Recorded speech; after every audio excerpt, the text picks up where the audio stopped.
One of the first things I noticed about Blade Runner is how humid it is. The space is never empty, but constantly full of all kinds of fluids. The city is continuously pelted with rain or enveloped by fog. Even in the interiors, we find leaking ceilings, artificial snow, and of course, persistent clouds of cigarette smoke. It's not just Blade Runner that uses this imagery. Rain and smoke have become a persistent feature of the cyberpunk genre.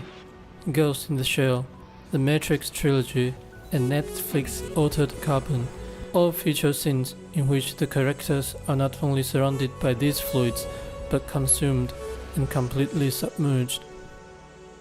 So why do all these films use fluids in this way? To answer that, we need to look at Manuel Castell's work on the internet, a place he described as the space of flows. Unlike the space of places, where objects occupy physical volume and are separated by distance, it is instead like a series of rivers one flows through, a collection of nodes built of the persistent connection made between individuals. By filling up the cinematic spaces with fluids like rain and smoke, these films are able to reproduce the experience of living in a space of flows, a place where one swims rather than walks. However, this doesn't explain why Blade Runner was using this fluid imagery in 1982, more than a decade before the advent of the modern internet. The film talks about androids, bureaucracy, and conglomerates, but there is no direct sign of a cyberculture. So we must ask, are these fluid experiences unique to the internet generation, or are they actually more universal?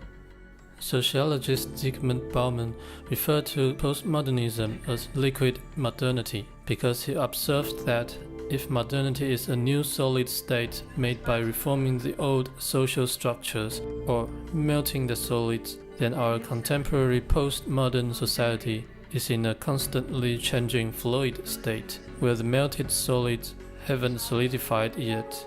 Just like the space of flows, connection and affiliation rather than solid categorization and separation are the main attributes of people and objects in the world today. This is why the underwater scenes are so ubiquitous.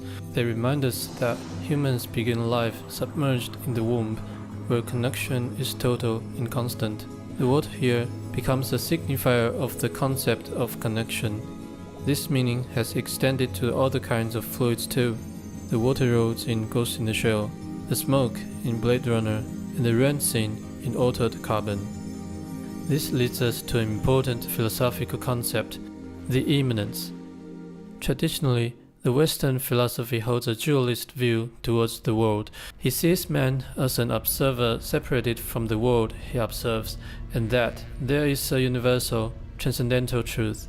However, this dualism is being constantly challenged in the postmodern era because we find that it is harder and harder to believe in a single truth, and that we are all bound to our environments and experiences to learn about the world. Hence, the philosophy of immanence emerged, stating that we are all actually different modes of the same substance.